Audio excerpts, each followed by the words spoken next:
Hello and welcome along to the Westminster Roundup with the Sport and Recreation Alliance. I'm your host, Alex Sexton. I'm delighted to be joined by the newly titled Public Affairs Lead for the Alliance, Ryan McCulloch. How are you, Ryan? I'm all right, Alex. How are you?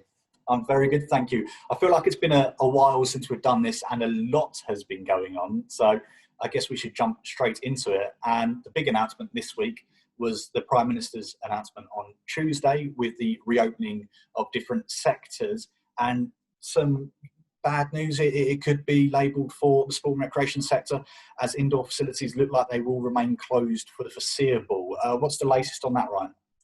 Yeah, I think you're right, Alex. I think bad news is a good way of describing it, disappointing, whatever really terminology you want to use. But the government announced some, quite significant measures of lockdown easing that didn't really cover sport. And after we'd had some overtures that it might, it's becomes a huge disappointment. Just to cover some of the top line of it, 2 households can now meet in any setting, indoors, outdoors. Still 6 people from different households can meet outside to exercise, so that hasn't changed. There's some confusion in some of it, but ultimately most indoor sports facilities, dance studios, gyms, swimming pools as well, are remaining closed for now. Social clubs, churches and church halls, and some other, centres, sort of community centres, things like that, have been allowed to open. And we're trying to get some clarification on what can and can't be done in there as per the guidelines I talked about at the start, i.e. which groups can meet where, because it all becomes quite confusing, to be honest, at that stage. So we want some clarity from DCMS on things that could be done in those venues. The Secretary of State for DCMS, Oliver Dowden, was quite quick to jump on Twitter after the Prime Minister's announcement and the inevitable backlash, to be honest, that the government got over this, to say that was the hope that we could be looking at opening in mid-July. I think that would be great, and I think a lot of our members are prepared for it. But as Lisa said in her statement, the statement that we put out, we need to find out what it is that made the government go cold on it and make sure that we're all prepared for that middle of July date. And we'd definitely be encouraging members just to, we'll get some clarifications for you, but try and have a look at the plans you've got in place and see what it is you think you could, if there's any way you could improve on those, to be, absolutely ready to go in mid-July, because we don't want this to be delayed any further. And it's a very fair point you raise, Ryan, is that a lot of what we've seen on social media and in some of the media interviews that our members have done is the clarification, the confusion around the communication that's come out. As you mentioned, within hours, the Culture Secretary was trying to give a shot in the arm to the sector and let us know when we could potentially, but again, with the caveat, the word is the aspiration for mid-July, so we have to be careful that isn't a steadfast date for us now. But it's something we're seeking on behalf of our members, isn't it? Because as you mentioned, on the announcement that Boris made, there was talks about church halls, community centres, and then in the information that followed, there was slight alterations to that. So we are, on behalf of the sector, talking to DCMS and talking to government to find out actually what can take place safely, but under the caveat, as you mentioned, that we need to be ready to return, but we need to understand why we couldn't return just yet. Exactly, I think that's right. And I think my excellent colleagues Max and Lee in the policy team have done a lot of really hard work already pulling together some of the sort of key issues. We've had a lot of queries from members since the announcement on Tuesday, quite rightly, as you say, because there is some contradiction and confusion. So we're talking about possibly, can community centres operate with people indoors, but actually how many people are allowed to meet indoors from different households? Well, 2 families are. So there's a confusion about the wider measures and how, if we are allowed to, operate in these areas, how would it work? So we're trying our best to get them clarifications from DCMS, and they have been good on that sort of thing so far. But as you say, I think once we have that, if members can take that information and use it to make sure they're absolutely steadfastly ready to go in mid-July, then we can really hold the DCMS's feet to the fire and make sure we can get back by then at the very latest, I would say. And another issue that we're raising on behalf of our members is obviously with the continuation of closed facilities is a loss of income. And we've been talking to our members across the previous few months since COVID has enforced lockdown. and the financial impact it's having on these organisations, we are also really pushing the case forward for our members that we need to open as soon as we can to make our sport and recreation activities financially sustainable. Yeah, absolutely. And that's the other case. I mean, as you've seen, this has been quite a significant easing of lockdown measures, the idea of which it appears is to mitigate some of the economic crises, if you like, which is probably not too strong a word, that is going to come as a result of COVID-19. And the inevitable, I suppose, the inevitable downturn in the economy and the inevitable impacts that that's going to have on people. Just some confusion as to why sport couldn't be involved in that, really. And I know that the government don't want to open up everything all at once, but we all know that the health benefits of sport are there. So yes, we have to make sure as well going forward that because we've been shut down longer than a lot of other industries, that all the financial support that the government has announced and extended is there should our members need it even further on than that. And we know our friends at Sport England are also pushing the case for this. In their statement from Nick Patel, they mentioned a leisure trust that had collapsed earlier this month. So they're aware of the situation. They're pushing strongly on their behalf as well. We know that the sector brings £47 billion to the economy, and we're fighting to reopen it as soon as we can.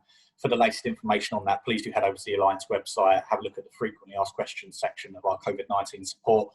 That will give you the latest on what can be opened, what will remain closed, and what the kind of guidelines are around meeting people from outside of your social bubble and how many people can meet as groups. And that may impact how you're looking to return, hopefully in mid-July now. So, Ryan, that hasn't been the only thing we've been working on this week. I know that you were in charge of another all-party parliamentary group for sport, and in fact, we've had two since we last met up. Yeah, I think we must have done. Yeah, we had two in quite close succession. So a couple of weeks ago, we had, I think it was 12th of June, we had the APPG for Sport looking at coaching and the effects that coronavirus has had on coaches and coaching generally in the UK. Well-attended meeting, three really, really good speakers. We had Tara Dillon from the Chief Executive of Simspur. We had Mark Gannon, the Chief Executive of UK Coaching. And we had Mel Marshall, who's a former Olympic swimmer and coach to Adam Peaty. The meeting went on, longer than the hour, so everybody had a lot to say. And that was a really interesting meeting looking at what support coaches need in particular post-coronavirus. And Mel Marshall made a good point about coaching and the level at which coaches are paid now generally for the work that they've got to do. Not only that, a lot of self-employed, some are, there are lots of volunteers. So it's how firstly we reintegrate those that have not been able to coach for 3 months back into sport. And Tara raised a good point about already there's 5% of people who have almost permanently dropped off of coaching as a result of coronavirus. So there's a huge challenges for the coaching sector, and it was actually great to be able to express them in front of a group of parliamentarians. We had quite a few questions from parliamentarians, so I know that they're engaged on it, which is great. And that's not the only thing that's been potentially overlooked in recent times. The PE in Sport Premium has been on the back burner recently, as has physical education in school sport generally. And I know that was the latest topic for discussion. Yeah, in our most recent meeting, just sort of yesterday, 24th of June, we had Ali Oliver from YST, we had Sue Wilkinson from the Association for Physical Education, and we had Richard Norman from Sport Leaders on. Really good panel to talk about a range of issues, of which the PE in Sport Premium was one of the most pressing. There was actually a good question from Ben Bradley in there about what one thing can I take away from government, and two things really came up in that answer, but the PE in Sport Premium is the most urgent. The government haven't confirmed that, and there are 3 weeks to go left of this academic year. And that needs to be confirmed for the next one starting in September. But also a really good point that I hadn't really come across much was catch up now. As a result of coronavirus, obviously, there are a number of kids who won't be going back to school till September, and there's obviously will be a huge focus on their academic catch up, their English, the maths, the science, everything else. But they've missed out on 6 months of physical education as well. And it's sometimes school is the only place that these children will get that physical activity. So it's crucially important that the money for the premium, the primary PE premium, is not used just for academic catch-up, because it's absolutely crucial that sport and physical education catch-up is also there for kids who have missed out on it. And it should be treated exactly the same way. And of course, we know that children from vulnerable groups are disproportionately likely to be less active. So having that lack of accessibility to PE and sport over the previous few months means that that question is even more to the fore, and we need to make sure that obviously these groups also have that access to sport and PE. Yeah, we absolutely do. And I think it's widely held that the PE and sport premium has been really, really useful money for helping schools to budget for a range of things that help to deliver not just school sport, extracurricular sport, but physical education, etc. So you're right, and it is often those in disadvantaged areas that find that school is the only place that they get physical activity. So it's really important that the government guarantee this money, because otherwise we may see, as Richard Norman put it yesterday in the meeting, a lost generation. And I know that Ben, the chair of the group, has already submitted a question in Parliament about the PE and sport premium, and we hope that we'll get some sort of positive response from government on that. And touching upon inequality, we can't avoid the topic that has been across society and has affected every sector at the moment, and that's the Black Lives Matter movement. Yeah, absolutely. And I think worth saying that we've had a really good response from our members. We released what I thought was a really powerful and really very strong statement, because we have to accept that we haven't done enough. You can look at our board, and we must inwardly say that we haven't done enough. Our board is not diverse enough, and we are not the only ones.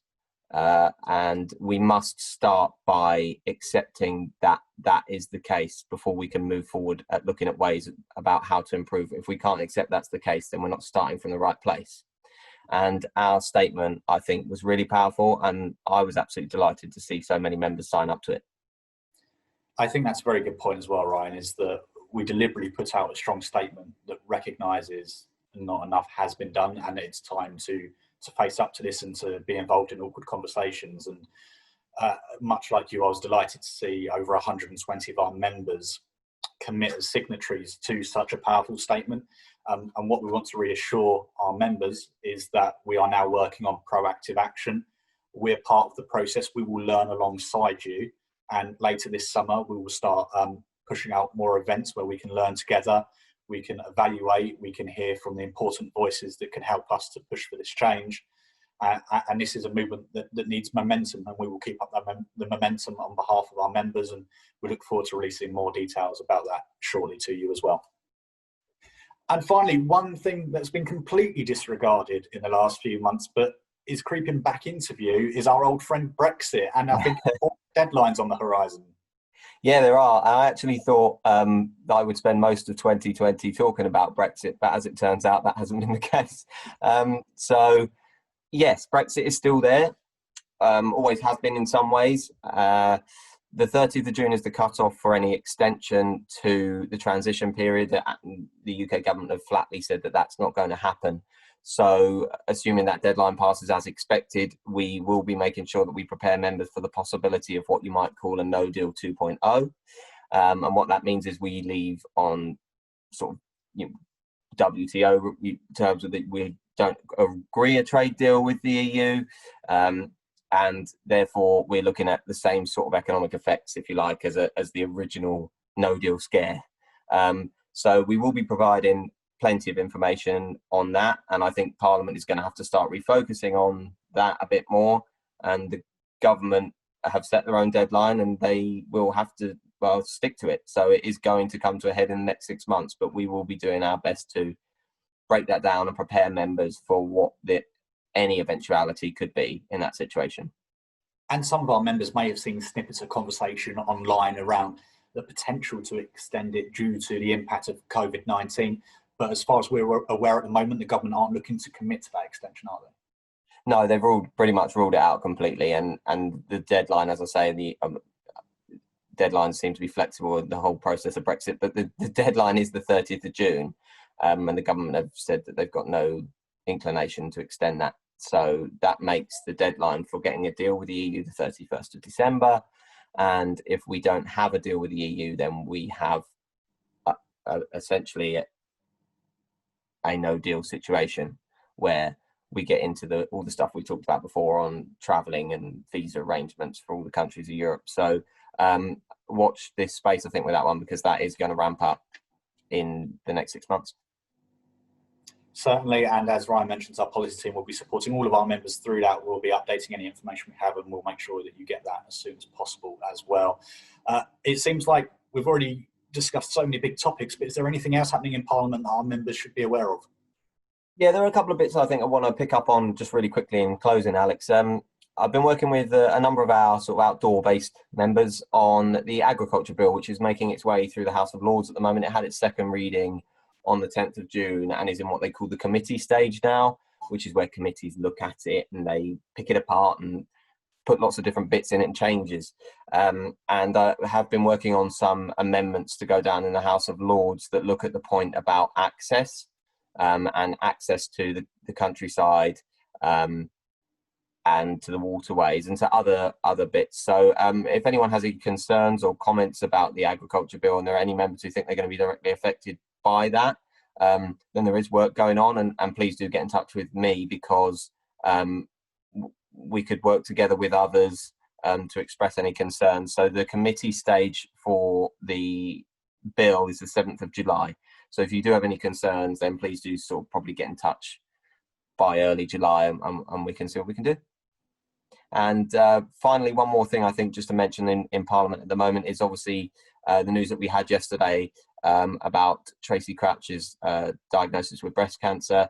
I just want to put on the record here, and on behalf of the sector, I think in the Alliance generally, that we obviously wish her a hugely speedy recovery. She's been former sports minister and great friend to us and others in the sector, and all-round sports nut and Spurs fan. So we wish her well and a speedy recovery. Absolutely, an incredibly well-respected parliamentarian, and I completely echo those sentiments. A very speedy recovery for you, Tracy, and we look forward to continuing working with you, because we know that you'll keep putting your heart and soul into supporting the sector, as you always have done. Well, Ryan, thank you so much for catching up with me. Lots of information there. Please do head to the Sport and Recreation Alliance website for any follow-ups and for the latest information from government. If you do have any policy questions, you can get in touch with the policy team via Ryan. policy@sportandrecreation.org.uk. Fantastic. And you can get in touch with us via social media @SportRecTweets. Well, that's it for the latest Westminster Roundup. Thank you very much for joining us. Take care, and we'll see you very soon.